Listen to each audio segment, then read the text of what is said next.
राधे राधे दोस्तों, जय श्री कृष्णा। आषाढ़ मास शुरू हो चुका है। कौन से कार्य इस मास में आपको ज़रूर करने चाहिए और कौन से कार्यों को करने से बचना चाहिए। बहुत ज़्यादा गर्मी है, इसीलिए ज़्यादा से ज़्यादा अपना ध्यान रखिए। इस गर्मी का प्रभाव आपके ऊपर कम से कम पड़े और आप बीमार ना पड़े। अपनी सेहत का पूरी तरह से आपको ध्यान रखना चाहिए। इस मास में विष्णु भगवान की पूजा की जाती है। विष्णु भगवान की कृपा आप पर और आपके परिवार पर हमेशा ही बनी रहे। ओम नमो भगवते वासुदेवाय नमः का मंत्र का जाप आपको लगातार करते रहना है। कैसे हैं आप लोग, कमेंट करके ज़रूर बताइएगा। और आषाढ़ मास में कौन कौन से कार्य आपको करने से भगवान की विशेष कृपा प्राप्त होगी, कौन कौन से त्योहार इस माह में आने वाले हैं जिनका आप लाभ उठा सकते हैं। वीडियो पूरी देखिएगा, चैनल को सब्सक्राइब ज़रूर कर लीजिएगा और कमेंट में जय श्री कृष्णा, जय राधे राधे लिखना बिल्कुल मत भूलिएगा। आषाढ़ मास सबसे ज़्यादा महत्वपूर्ण इसलिए भी है क्योंकि आषाढ़ शुक्ल पक्ष की एकादशी से कार्तिक शुक्ल पक्ष की एकादशी यह चतुर्मास का समय होता है जब श्री हरि विष्णु योग निद्रा में चले जाते हैं। इस माह में ज़्यादा से ज़्यादा विष्णु भगवान की पूजा अर्चना करनी चाहिए और उनका आशीर्वाद प्राप्त करना चाहिए।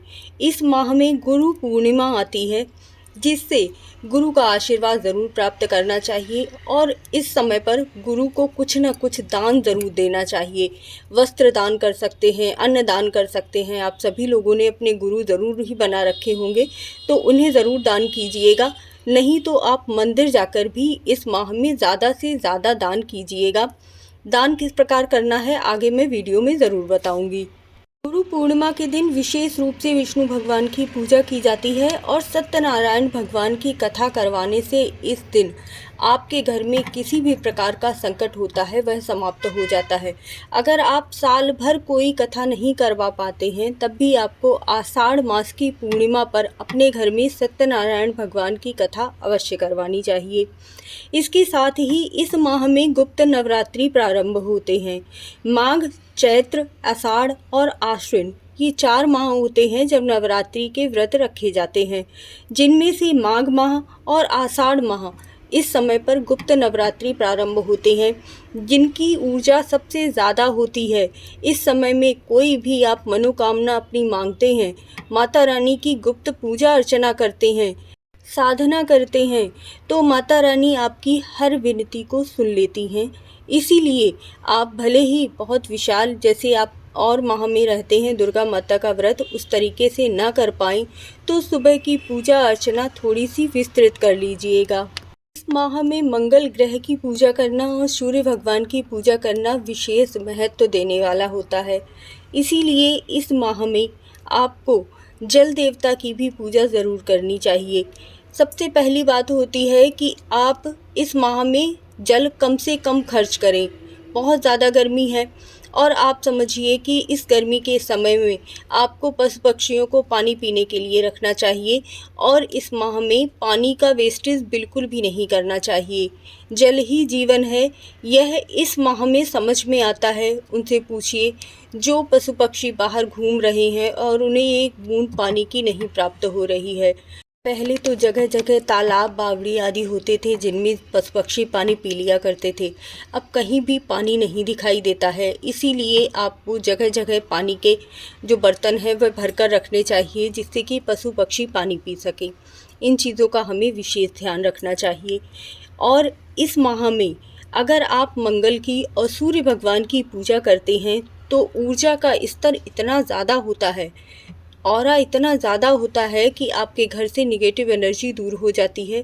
विष्णु भगवान की और सूर्य भगवान की कृपा आपको प्राप्त हो जाती है। इसीलिए इस माह में विशेष पूजा अर्चना ज़रूर करें। इस माह में जगन्नाथ रथ यात्रा निकलती है और फिर उन्हें स्नान करवाया जाता है। इसके बाद वह बीमार पड़ जाते हैं, अर्थात तात्पर्य कहने का यह है कि उस समय उनकी विशेष पूजा अर्चना की जाती है, उनकी सेवा भाव थोड़ा सा बढ़ा दिया जाता है।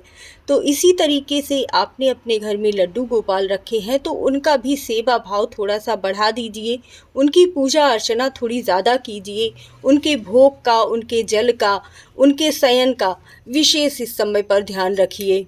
इस माह में प्रदोष व्रत 23 जून को सोमवार के दिन पड़ेगा, यानी कि आपको विशेष लाभ प्राप्त होने वाला है। एक तो भोले बाबा का दिन सोमवार, ऊपर से प्रदोष व्रत। इस समय ग्रह और नक्षत्र इतने शुभ होंगे कि इस दिन आपको भोले बाबा की विशेष पूजा करनी है। जो भी चीज़ें हैं अगर आप नोट कर लेंगे और आप ज़्यादा से ज़्यादा लोगों को शेयर करेंगे तो आपको इसका विशेष लाभ होगा। इसके साथ ही दूसरा जो प्रदोष व्रत है वो 8 जुलाई को मंगलवार के दिन पड़ेगा, यानी कि भौम प्रदोष पड़ेगा। बजरंगबली महाराज के साथ ही भोले बाबा की पूजा अवश्य कीजिएगा। भोले बाबा और बजरंगबली महाराज रुद्र अवतार कहे जाते हैं, इसीलिए इन दोनों की ही पूजा करने से आपके जीवन की संकट दूर होते हैं और आने वाला अकाल संकट जो होता है वह टल जाता है। इसीलिए प्रदोष व्रत में पूजा अर्चना विशेष कीजिएगा। इस माह में आपको अपना स्वयं का ध्यान कैसे रखना है। इस माह में पाचन क्रिया बहुत ही मंदी हो जाती है, यानी कि हम ज़्यादा से ज़्यादा पानी वाली चीज़ें खाएंगे और तला भुना किसी भी प्रकार का मांसाहार या इस तरह का भोजन हमें इस माह में बिल्कुल भी नहीं करना है। इस माह में बेल खाना बिल्कुल ही वर्जित बताया जाता है। हरी साग सब्जियां, जैसे कि बारिश शुरू हो जाएगी तो बहुत ही ध्यान से कीड़े मकोड़े देखकर और उसके बाद ही अच्छी तरह साफ़ करके ही खाइएगा, क्योंकि बारिश जैसे ही शुरू होती है कीड़े मकोड़े पनपने लगते हैं और इसीलिए इस समय पत्तेदार सब्जी पर विशेष आपको ध्यान देना चाहिए। ज़्यादा से ज़्यादा हो सके तो नींबू पानी पीजिए, शरबत पीजिए, दही की छाछ पीजिए। यह चीज़ें आपको बहुत ज़्यादा फ़ायदा करेंगी। खीरा, ककड़ी, इन चीज़ों का दान इसीलिए किया जाता है कि जो चीज़ें आप खा रहे हैं इनसे आपको भी लाभ हो, आप घर में खरीद कर लेकर आएँ और आप इन चीज़ों का दान भी करें। आइए अब समझ लेते हैं कि आपको दान क्या क्या करना चाहिए। तो इस माह में चप्पलों का दान सबसे उत्तम माना गया है।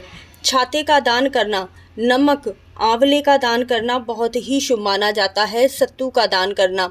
आपको इस माह में बोतल में पानी भरकर लोगों को ज़रूर पिलाना चाहिए। इससे आपको बहुत विशेष लाभ होता है, क्योंकि अभी एकादशी व्रत गया है, निर्जला एकादशी व्रत।